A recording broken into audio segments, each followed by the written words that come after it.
ఈరోజు ఆంధ్రప్రదేశ్ ఎలక్షన్స్ అంతా కూడా పర్సంటేజ్ ప్యాటర్న్ పెరిగింది. ఎందుకంటే మన అధికారులది చూసాం, ఎప్పుడూ లేని విధంగా వాళ్ళ పర్సంటేజ్ పెరిగి చరిత్రలో లేనంత ఓటింగ్ పర్సంటేజ్ పెరిగింది. ఇవాళ కూడా అన్ని దగ్గర కూడా పర్సంటేజ్ పెరిగింది అంటే దీని ఉద్దేశం సైకో జగన్ని ఇంటికి పంపుతారనేది ఖచ్చితంగా మేము చెప్తా ఉన్నాం. ఎందుకంటే ప్రజలు విసుకెత్తిపోయారు, ప్రజలు కూడా భయభ్రాంతులు చేశాడు, ప్రజల్ని అనేక రకాలుగా ఇబ్బందులు పెట్టాడు. దాని ఓటు రూపంలో ఇవాళ ఎప్పుడూ రాని వాళ్ళు కూడా అదివరకు ఎండ అనుకోనో లేకపోతే ఇంకో ఊరు వెళ్ళిపోయాం కదా ఇప్పుడు ఏముందలే మనం వేయకపోతే ఏముందలే అనుకునే వాళ్ళు కూడా ఇవాళ మొత్తం పల్లెటూరులో చుట్టాలు బంధువులు అదేవిధంగా ఇక్కడ కానీ అందరూ కూడా వచ్చి ఈరోజు పోలింగ్లో పాల్గొన్నారు. అంటే దాని ఉద్దేశం మార్పు కోసం అని చెప్పి కూడా మేము తెలియజేస్తూ ఉన్నాం. మన ఒంగోలులో 82% అయింది ఇప్పటికి. 82% అంటే ఇంకా జరుగుతుంది కాబట్టి కొన్ని ప్లేసెస్లో 7-8 అవుతుంది కాబట్టి మనకు తెలిసినంత వరకు 85-86% ఒంగోలులో హయ్యెస్ట్ పోలింగ్ జరగబోతూ ఉంది. కాబట్టి ఈ మార్పు అనేది ప్రజల్లో వచ్చిన మార్పు. ఇది పొద్దున్నుంచి 7 గంటలకు బూత్ ఓపెన్ చేయకముందు నుంచే అందరూ కూడా క్యూలో ఉండి ఓటేయాలనే ఒక ఇంటెన్షన్ తోటి ఈరోజు ప్రజలందరూ కూడా బయటకు వచ్చారు. ఖచ్చితంగా ఇది మార్పు కోరుతున్నారనేదే ఉద్దేశం. దానికి ఈరోజు రాష్ట్రం కూడా 20 సంవత్సరాలు వెనకపోయింది. ఇంకా సమర్థవంతమైన నాయకుడు చంద్రబాబు నాయుడు గారి పరిపాలన ఈరోజు ఈ రాష్ట్రానికి అవసరం కాబట్టి అందరూ కూడా వచ్చారు.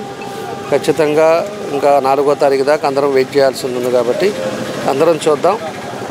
రేపు ఈ పర్సంటేజ్లను బట్టి తప్పకుండా తెలుగుదేశం పార్టీ ప్రభుత్వం ఫామ్ చేస్తుందని చెప్పి మాత్రం ఖచ్చితంగా చెప్తున్నాను. ఒంగోలులో ప్రశాంతంగా ఎలక్షన్ జరిగాయంటారా? ఒంగోలులో డ్రామా ఏముంది, అది మామూలే కదా. డ్రామా యాక్టర్ డ్రామా పనులు చేస్తూనే ఉంటాడు. ఇప్పుడు గొడవలు చేసేది ఆయన. పోయినసారి రిమ్స్ మీద గొడవలకు వచ్చింది ఆయన. దాన్ని ఏదో క్రియేట్ చేయాలని చూశాడు, దాంట్లో ఫెయిల్ అయ్యాడు. మళ్ళా నిన్న పోయేసి ఎస్పీ గారికి చెప్తాడు, మేము స్మూత్గా జరగట్లేదు, తెలుగుదేశం వాళ్ళు అలా చేస్తున్నారు, వాళ్ళు ఏదో ఒకటి అక్కడ గొడవలు చేస్తారని చెప్పేసి ఎస్పీ గారికి కంప్లైంట్ ఇస్తాడు. అతని ఇంటెన్షన్ అతనిది. ఇప్పుడు మాకు ఇక్కడ వచ్చేసరికి బంగమూరు రోడ్లో మన ఉమామహేశ్వరరావు కాలేజీ దగ్గర పోలింగ్ బూత్లో అక్కడ ఇప్పుడు కూడా తెలుగుదేశానికి ఎప్పుడు ఎక్కువ పర్సెంట్ ఉంది. 80%, 90% తెలుగుదేశం ఆ ఏరియా అంతా.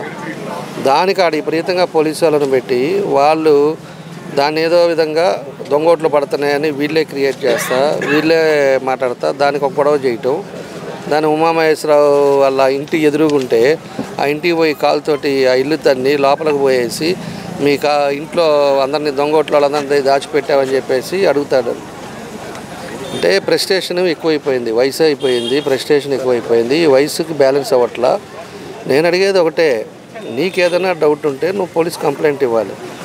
నువ్వెవరికి పోవటానికి నీకే రైట్స్ ఉన్నాయి?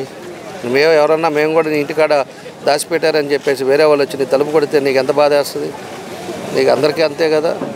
వాళ్ళు ఎవరో పెద్దవాళ్ళు అయిపోయారు, వాళ్ళ పెద్దవాళ్ళు ఇంట్లో ఉంటే ఇతను పోయి లోపలికల్లా పోయి పైన ఉన్నారు చూస్తాను చేస్తాను అంటే ఎవరిని చూస్తాడు, ఎవరిని చేస్తాడు? చూసేసారు, అయిపోయింది. నేను 5 టర్మ్లు అయిపోయింది. నేను మొన్నే 6 నెలల ముందే చెప్పా నీ పని అయిపోయింది అని, ఆ రోజే చెప్పాను. ఈరోజు కూడా అయిపోయింది అతనిది. అప్పటికి విశ్వ ప్రయత్నాలు చేసి ఎంతో డబ్బులు పెట్టాడు, దానికి మళ్ళీ బస్తాలు బియ్యాలన్నాడు, మటన్ అన్నాడు, రకరకాల మ్యానిప్లై చేశాడు. కానీ క్రికెట్ కిట్లు అన్నాడు, స్మార్ట్ వాచెస్ అన్నాడు. ఇవన్నీ ఒక పక్కేమో అతను చెవిరెడ్డి భాస్కర్ రెడ్డి, అతను దొరికా, అతను ఒక స్మగ్లరు, గంధపు చక్కెర అమ్ముకొని అతను వచ్చిన డబ్బులతోటి అతను లోడ్లు రైస్ తెప్పించి లోడ్లు వాచెస్, స్మార్ట్ వాచెస్ తెప్పించేసి ఏం చేయాలని వీళ్ళు. కనీసం నేను అనేది ఒకటేనండి, వాళ్ళు మనకి ఇన్నిసార్లు గెలిపించారు, ఒక నమ్మకం మీద మనల్ని గెలిపించినప్పుడు మనం ప్రజలకు ఏం చేసాము? ప్రజలకి 5 సంవత్సరాల తర్వాత మళ్ళీ ఎన్నికలకు పోయేటప్పుడు ఇదిగోనండి నేను ఈ పని చేశాను, ఇదిగో ఇది ఖాళీగా ఇది బ్యాలెన్స్ ఉంది, నేను ఇదిగో ఈ పని చేస్తాను అని చెప్పేసి చెప్పుకోవాలి. అది చెప్పుకోవటం చేతగాక ఎదుటి వాళ్ళు అబద్ధాలు ఆడతారు, లేకపోతే ఎదుటి వాళ్ళ మీద దాడులు చేస్తా, గంజాయి వాళ్ళని కొంతమందిని వాళ్ళని మోపి వాళ్ళకి అన్నాలు పెట్టి వాళ్ళందరినీ గొడవలు పెట్టేసి జనాలను కొడితే ఏమొస్తుంది? ఏమి రాదు. అందుకే వ్యవస్థ ఇట్లాగ అయిపోయింది.